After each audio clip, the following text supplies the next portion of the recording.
В Англии есть поезда, которые встречают вас как короля. Не желаете ли суп? А есть и поезда, где можно видеть своего соседа. Добрый день. И в то же время пейзаж. Здесь вокзалы и поезда в строгом классическом стиле. А в соборах звучит божественный голос.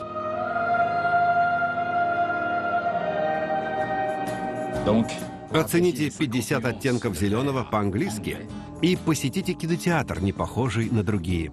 Но эти писсуары, веришь ты или нет, будут сиденьями в нашем кинотеатре. Вы увидите деревья в виде штопора. Вот ваш чай. Спасибо. Поезд — это здорово. Степ-бай-степ продюксьон. При участии Франс Телевизион и компании «Вояж». Под стук колес.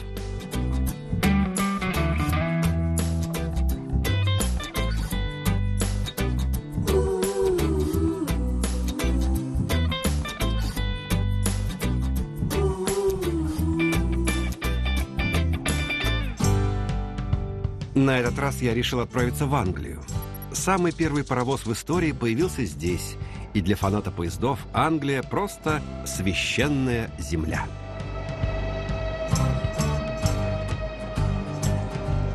Приехали. Лондон. А ведь есть вещи, которые не задумываются. Ведь первый поезд, не похожий на другие в этой стране, это тот, на котором мы прибыли сюда. Вот он. Этот поезд старый, добрый Евростар. Когда он появился 25 лет назад, это стало настоящим достижением за столетия мечтаний. Ведь один из первых проектов по пересечению водной преграды Ла-Манша и соединению Англии с Францией датируется 1750 годом. Вот так, а теперь это банально и неудивительно.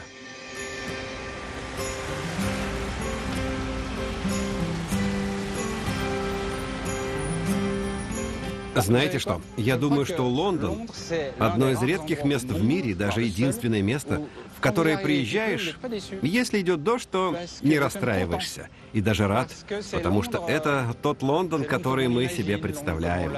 Тот Лондон, о котором мы читали в книгах. Такое впечатление, что когда идет дождь, Лондон раскрывает все глубины своей души. Hello? Здравствуйте. Вы свободны? Да, садитесь.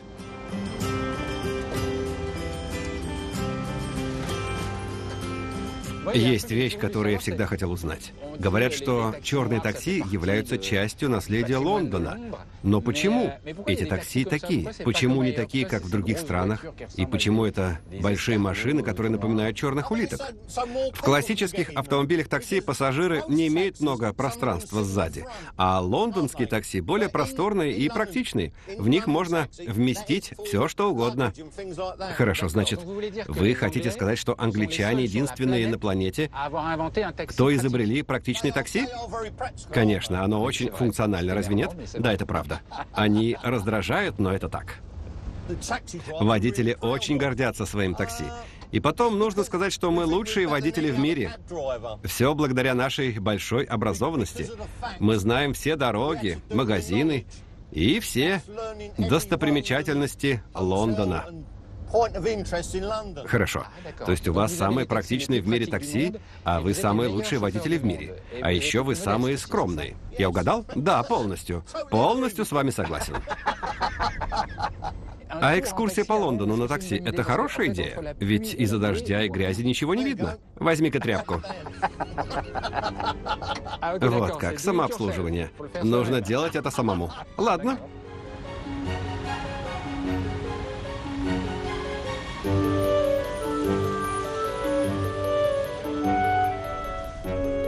А там? Это что? Это Вестминстерское аббатство, в котором женятся члены королевской семьи. А также проходят похороны. Какая последняя свадьба проходила здесь? Принц Уильям, полагаю, но на самом деле я не очень хорошо знаю про королевскую семью. Вот как? Так и есть. А почему? Я считаю, что они должны быть как все люди, не иметь привилегий. Многие англичане возводят их на пьедестал и не рассматривают их как людей. Но для меня королевская семья состоит из кожи и плоти, как вы и я. А англичане, которые любят королевскую семью, что они, по сути, любят? Что их притягивает? И что их объединяет? Я их не понимаю. Для меня они просто теряют время, ожидают часами возле Букингемского дворца рождения королевского ребенка. Это же ни в какие ворота не лезет. Ну ладно, хорошо.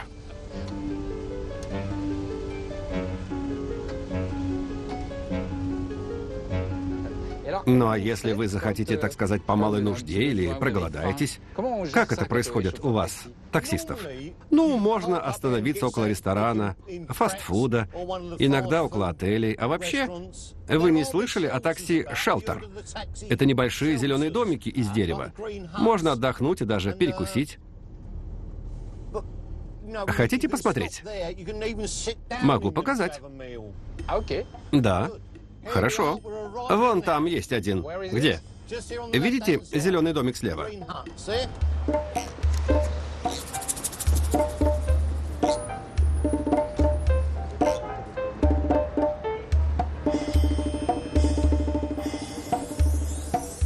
Hello. Привет, Кейт. У вас очень мило тут. Такие красивые цветы. Спасибо. К тому же здесь не только красиво и мило, здесь еще очень вкусно пахнет. Я надеюсь, ведь наши блюда очень популярны. Сюда приходят только водители? Это тайное и секретное местечко? Сюда могут прийти только водители с лицензией. Мы также открыты для местных студентов и рабочих, которые приходят за блюдами на вынос. Ясно, внутри мало места. Можно к вам войти? Есть сидячие места? Можете войти. Правда? Да, конечно. Посмотрим. Здесь уже кто-то есть. Вы тоже водитель такси? Разумеется. Хорошо, но здесь забавно. Правда, маловато места. Сколько здесь может разместиться водителей такси? 7. Ну что ж, я не знал, что существуют такие домики, предназначенные для водителей такси. То есть это... Ну да, нужно откинуть столик. Ах, да, точно. И теперь тебе удобно. Ух ты. Таких домиков, как этот, раньше было намного больше. Но первый появился благодаря одному лорду, так как лондонская аристократия иногда была вынуждена очень долго ждать свободную повозку. Иногда даже ее не было совсем. Это правда. Это было зимой. Было очень холодно. Кучеры сидели дома, чтобы согреться, и кибиток не было. И лорду пришла мысль создать первую кабинку для шоферов в самом сердце Лондона. Что пользуется большим успехом у водителей такси? Что они едят? Сосиски и бекон – полноценный английский завтрак. А сколько вы готовите порций в день? 150 блюд в среднем. 150, но это же подвиг сделать 150 блюд в такой маленькой кабинке, как это. Поделитесь секретом. На самом деле здесь очень узко. Поэтому нужны стройные девушки, как мы. И потом нам очень хорошо работается вместе с Джуд. Мы называем свою кухню танцпол, потому что когда Джуд идет налево, я иду направо. Это наш маленький танец. И сколько лет вы уже работаете на танцполе? Уже 5,5 лет. Возьми, лапочка. Спасибо, красавица. Сэндвич и чипсы.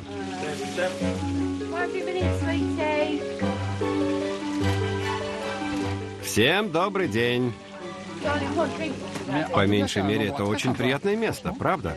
Потому что мы, водители, очень приветливые. Конечно, потому что у нас всегда улыбка. Всегда? Всегда. У нас есть некоторая уверенность, когда получаешь эту лицензию.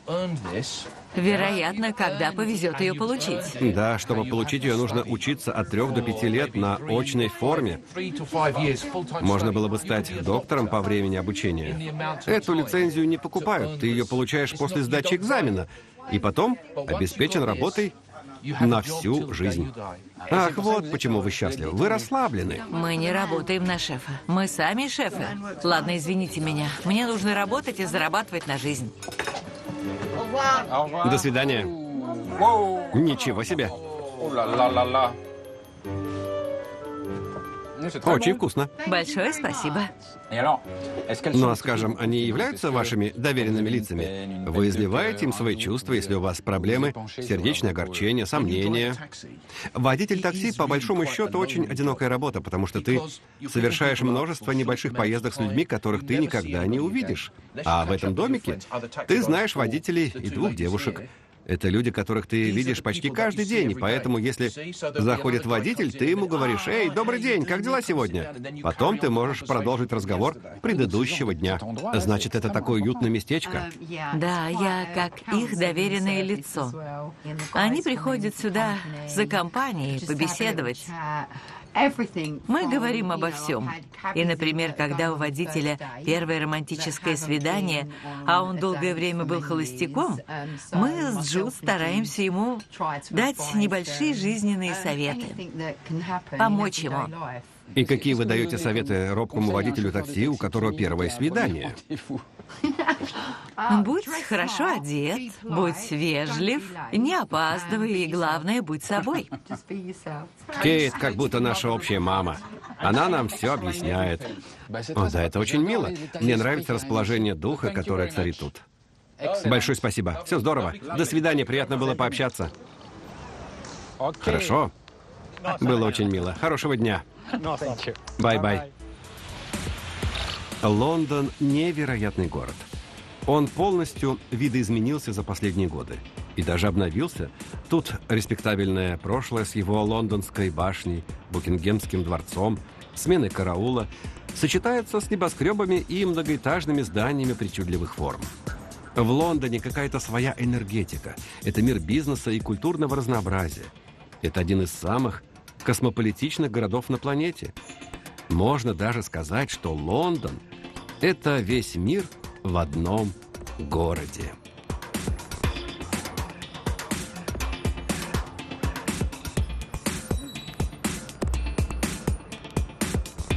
А по выходным для любителей поездов происходит обязательная встреча здесь, на вокзале Кингс-Кросс.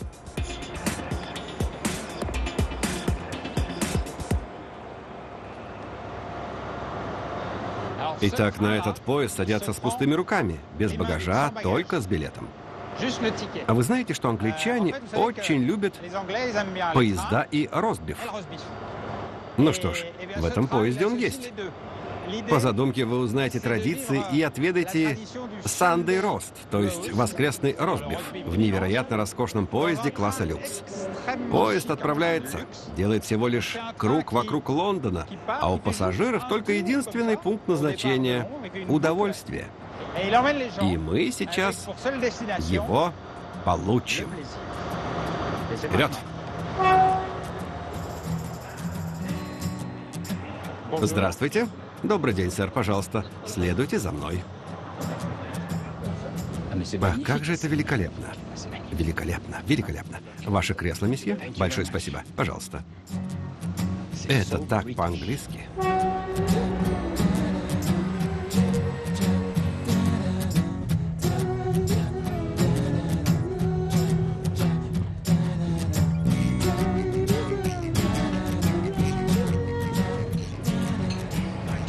Да, это очень недурно. Английский воскресный ростбиф.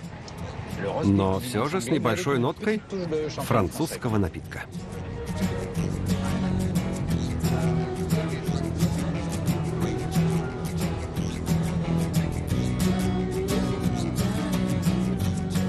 Вот ваша закуска, утиный паштет со сдобным хлебом и легким гарниром с кисло-сладкой фруктовой приправой. Приятного вам аппетита. Спасибо.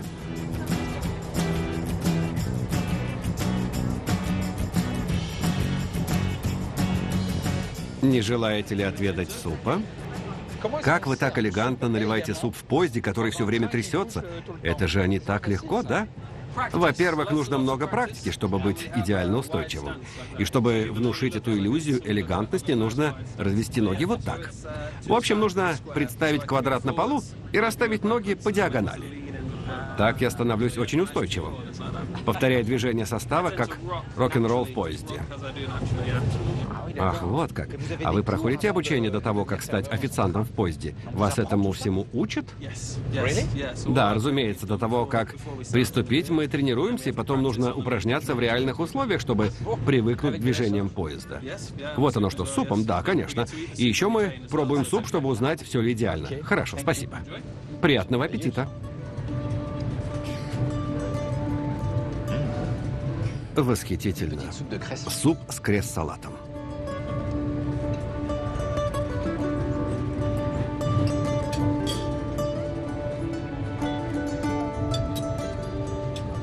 Привет, добрый день. Добрый день. Можно мне присесть к вам? Да, конечно. Неплохо тут в поезде, да? Да, фантастический день.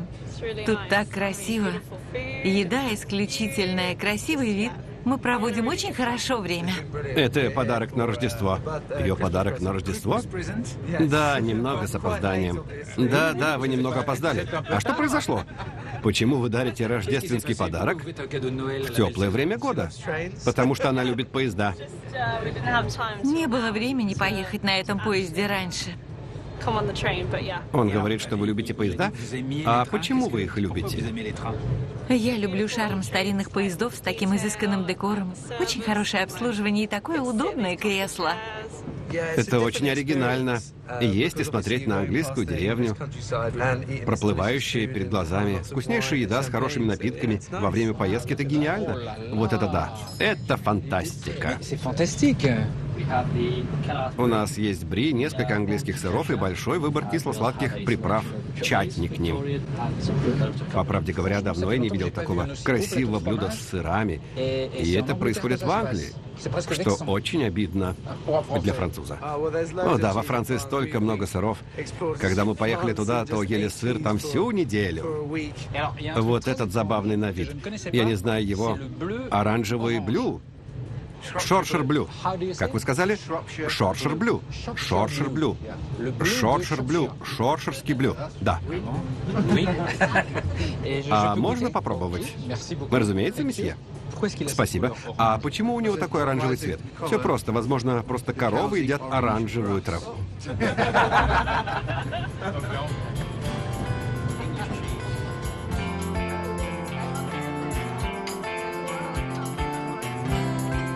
После первого особенно вкусного поезда я очень хочу отправиться на север, на самый север Англии, потому что там находится стена.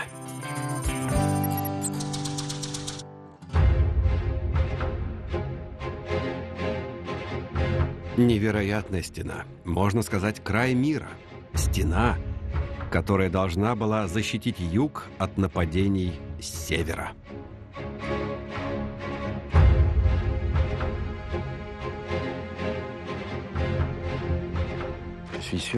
Уверен, что у фанатов сериала «Игры престолов» сразу всплыло что-то в голове. Ну что ж, ответ «да». Именно эта стена вдохновила автора сериала. В сериале она защищала империю от дикарей с севера и белых ходоков. Но на самом деле эта стена являлась границей Римской империи, которая тянулась до сих пор. А дальше? Дальше жили варвары. Император Адриан потребовал построить эту стену в 122 году. 117 километров длиной она пересекает всю страну от одного моря до другого, а на ее вершине находилось 9000 человек, чтобы охранять ее. Поражает, что и по сей день это что-то вроде границы. Нет, не настоящей, она дальше. Это граница между англичанами с этой стороны и с шотландцами по ту сторону.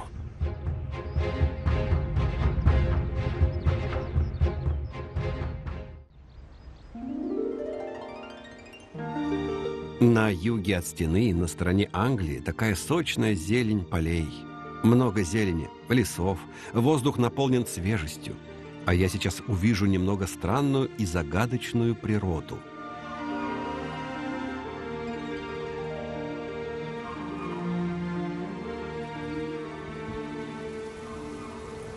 Такое впечатление, что я попал в заколдованный лес.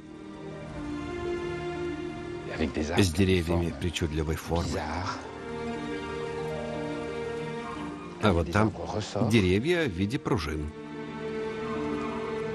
Как будто лес чародея Мерлина.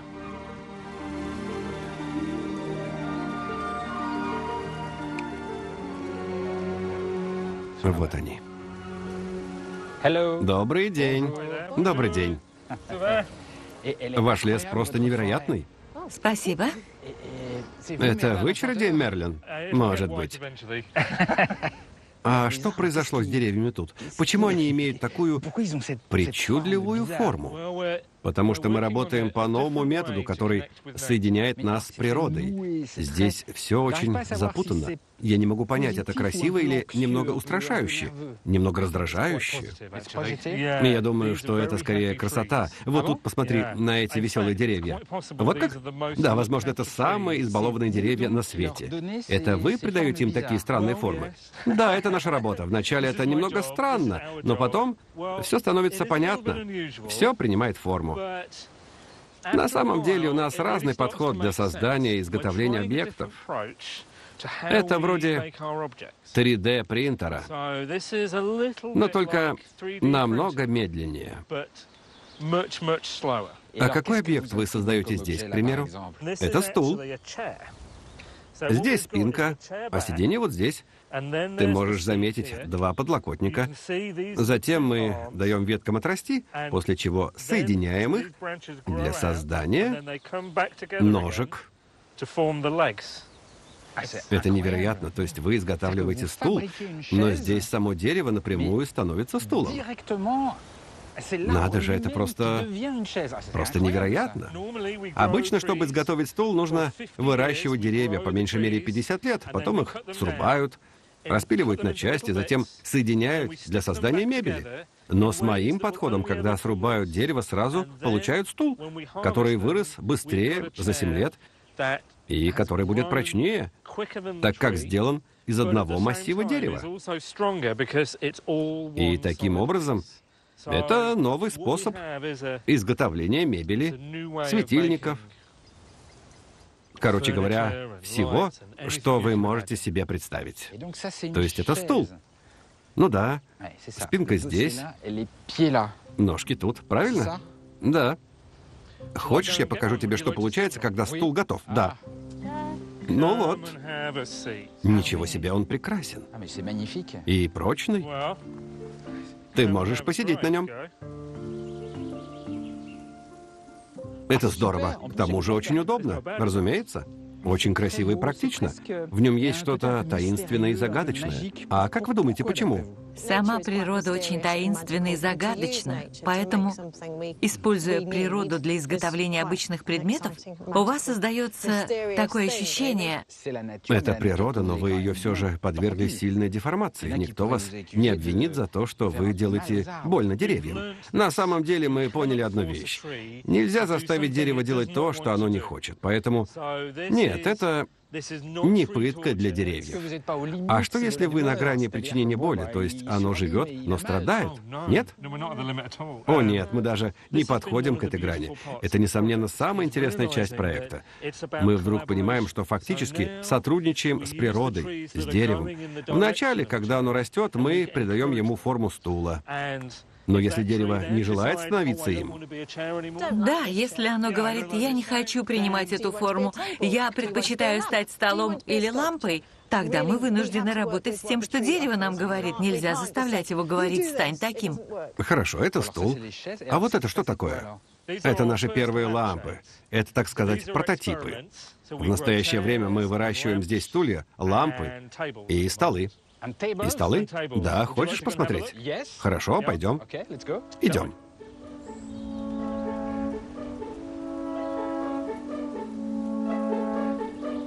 И тут я открываю для себя огромную плантацию деревьев, которые медленно превращаются в мебель.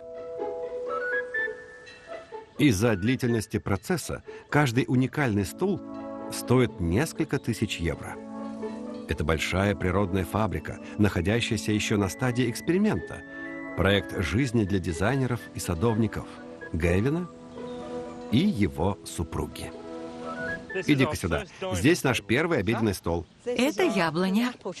А если присесть, можно увидеть столешницу, которая еще растет. А некоторые из ее веток станут ножками стола. То есть он повернут вверх ногами? Да. Точно, у меня все растет вверх ногами. И через сколько времени можно будет пить чай за этим столом? Этот стол будет готов через 4 года. 4 года. Да, по меньшей мере, но если хочешь выпить чай прямо сейчас, можешь сходить в дом. Хорошо.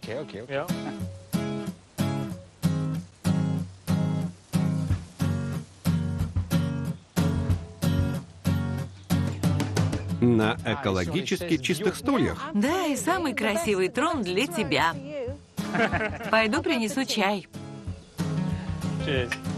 Знаете что, вы живете в красивом мире, немного уединенном, но очень красивом мире. И мы рады поделиться им с тобой.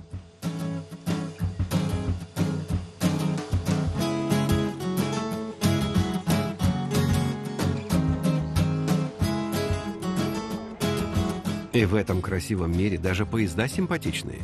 Вы получите настоящее удовольствие, сев на поезд на небольших деревенских станциях. Зачастую их обслуживают волонтеры, влюбленные в поезда. Тут есть цветочные клумбы, красивые вывески.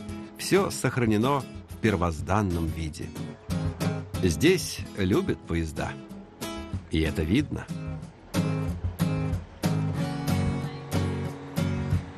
Внутри поезд классический, однако вокруг открываются восхитительные пейзажи.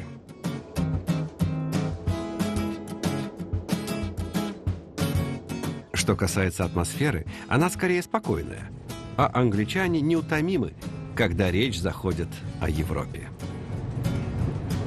Как бы вы объяснили, что Соединенное Королевство всегда имело такую позицию – являться частью Европы, но не вступать в нее, находиться территориально очень близко с Евросоюзом и, тем не менее, не входить в него? Как вы это объясните? Я думаю, это так, потому что мы остров, и поэтому мы немного разъединены с другими европейскими странами. А что это подразумевает собой иметь островное мышление? Я не знаю, откуда это пошло, это всего лишь ощущение, которое я не смогу объяснить. Складывается такое впечатление, что Европа хочет, чтобы Соединенное Королевство осталось в Евросоюзе. Но в то же время мы задаемся вопросом, любит ли она нас? А как у вас появилось это впечатление, что остальная Европа не любит Соединенное Королевство? Откуда это пошло?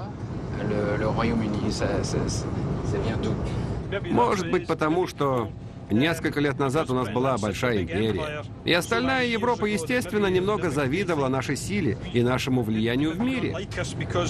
Но, впрочем, сегодня, если посмотреть конкурс Евровидения, то увидишь, что мы постоянно проигрываем. И вот там заметно, насколько другие страны Европы нас не любят. Да нет же, я люблю вас. Конечно. Думаю, что даже если мы пригласим Эда Ширана на Евровидение, я уверен, что мы все равно не победим. У вас такое впечатление, что вас не любят. Но это как у лучших друзей. Они ссорятся, ругаются. Но в глубине души любят друг друга. Да, любят друг друга. А вы нет. Ладно, спасибо вам. Спасибо.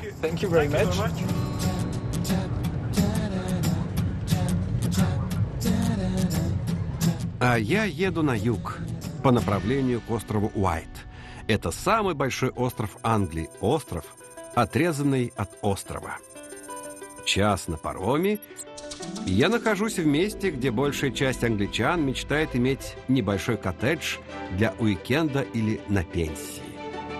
Мир скал и охровых пляжей, известных своими музыкальными фестивалями. Тут сразу хочется прогуляться.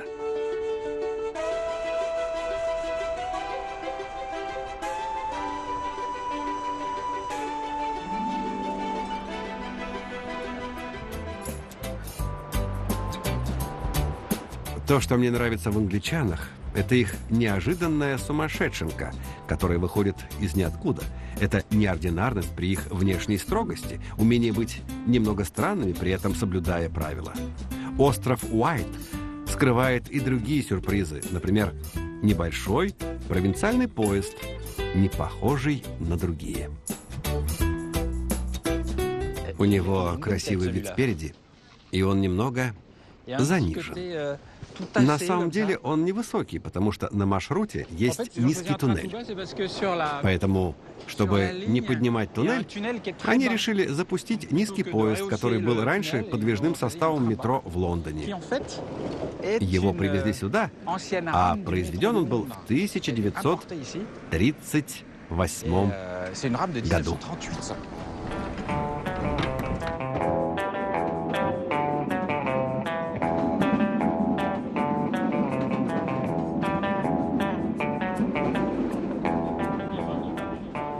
Добрый день. Добрый день. Довольно забавный поезд. Да, это очень необычный поезд. И он мне нравится, потому что он не такой, как все. Правда, немного трясет, как будто на американских горках. Но здесь люди его любят, потому что он неотъемлемая часть острова Уайт. А этот остров хорош для отдыха. Это морской курорт, потому что здесь ты всегда рядом с пляжем. Здесь очень хорошо. Да, недалеко от пляжа, но на пляже большую часть времени ходят все же в пуховике. Ну, знаете, на острове очень жарко летом. Некоторые говорят, что здесь как на постоянном отдыхе. Посмотри вокруг, тут все такое красивое, умиротворенное. Здесь царит любовь. Даже контролер красавчик. Послушайте, у вас счастливый вид, это хорошо, мне приятно. Да, я счастлива. Это прекрасно. Как и все на этом острове, потому что у нас есть все, чтобы быть счастливыми. Правда? Мне надо идти, рада была познакомиться.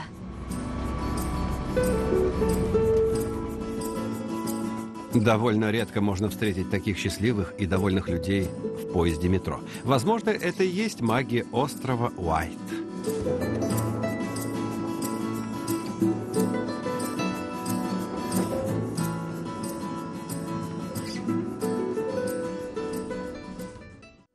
Возвращаемся на Большой остров. Я сажусь на ежедневный поезд, который держит путь на восток.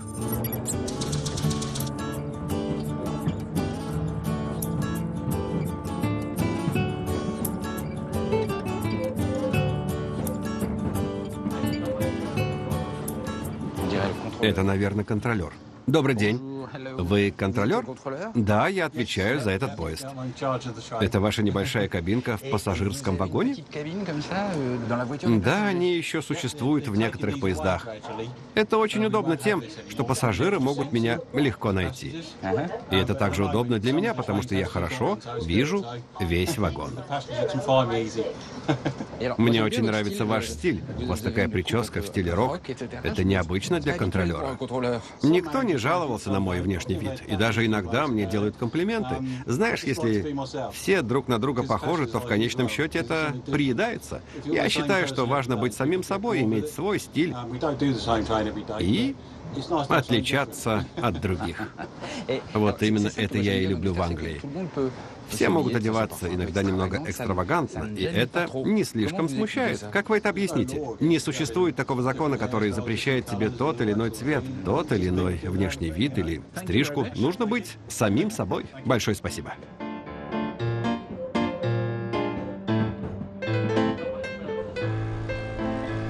Я выхожу в Кантербери. Это один из самых старых городов Англии, в сердце графства Кент. Типичный британский городок с очаровательными улочками, окруженный крепостной стеной.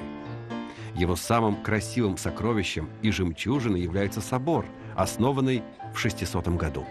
Он вошел в мировое наследие человечества и является сердцем англиканской церкви. Он притягивает большое количество посетителей, но сюда приходят не только, чтобы полюбоваться им. Здесь особой популярностью пользуется вечернее богослужение. Каждый день в 6 вечера верующие прихожане из всех слоев общества приходят в хор собора.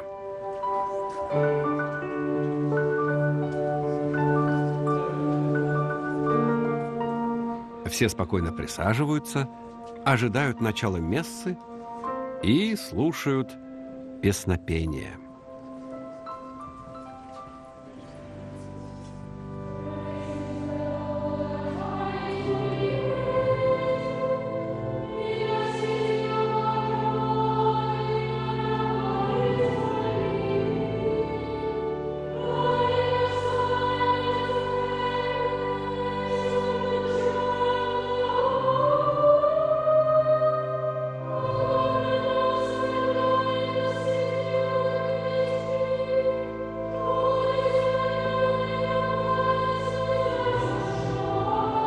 У них такие чистые голоса. В них есть что-то божественное.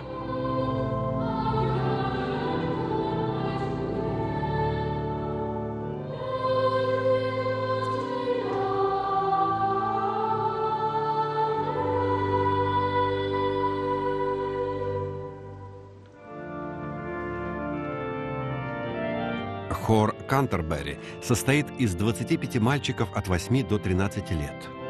Это один из самых старых еще действующих хоров в мире. Этой традиции более 1400 лет. У него мировая известность. Молодые певцы живут здесь рядом, в пансионе. Я пришел к ним на следующий день утром в чердачное помещение собора, чтобы поприсутствовать на их ежедневной репетиции. 1 час пения каждый день в 7:30 утра.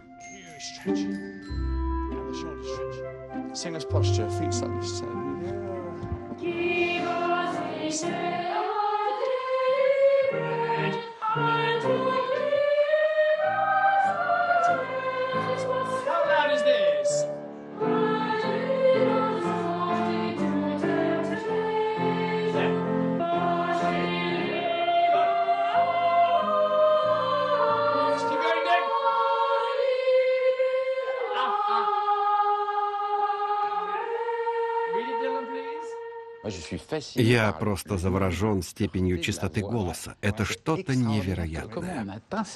Как вы достигаете такой чистоты голоса, тем более 7:30 утра? Они начинают петь обычным голосом, а потом я учу их с помощью разных техник петь каждый день. Я заметил одну вещь, что они поют очень высоко. Да. Но у вас же, с моим уважением к вам, нет настолько высокого голоса. Лично у вас. Тогда как вы им показываете? Ведь когда они слышат вас, ваш голос не настолько высокий. Ну, у меня тоже высокий голос. Но не настолько же высокий. Вы же не можете спеть так же. Нет. Но они же это делают. Откуда они берут образец? Они все знают, как перенести мой звук в свой. Итак, прошу вас. А теперь повторите. Они переходят с тенора на сопрано. Но в результате у них он более чистый.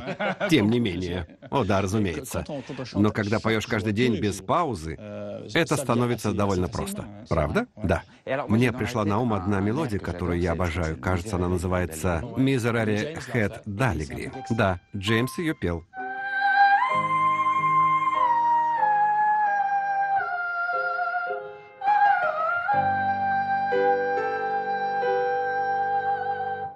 Можно с ума сойти. Это невероятно. У меня мурашки. Побежали мурашки. Это очень чистый голос. Они имеют такой голос, потому что у них еще он не ломался. До какого возраста у них такой голос? Если обладаешь таким голосом, это дар с рождения, но благодаря знаниям он становится настоящим бриллиантом. Между 12 и 13 годами голос начинает опускаться. А что с ними потом происходит, когда им становится 13-14 лет? Все, чему они научились здесь, да, что становится с этим талантом? Это все остается в сердце и в голове, все, чему они научились во время пребывания здесь. А потом они начинают заниматься другими вещами. Когда он становится тенором или басом через 2-3 года, он будет петь, используя свои знания, полученные здесь. Для вас это должно быть тяжело, ведь каждый раз, когда им становится 13, вы покидаете их. Да, так и есть. Наверное, это грустно. Да, я их больше не вижу. Вы их не видите? Да, именно так. Это очень грустно. Да, каждый год они поднимаются на уровень выше, а потом раз — и пропали. Каждый год это заставляет меня плакать. Это правда.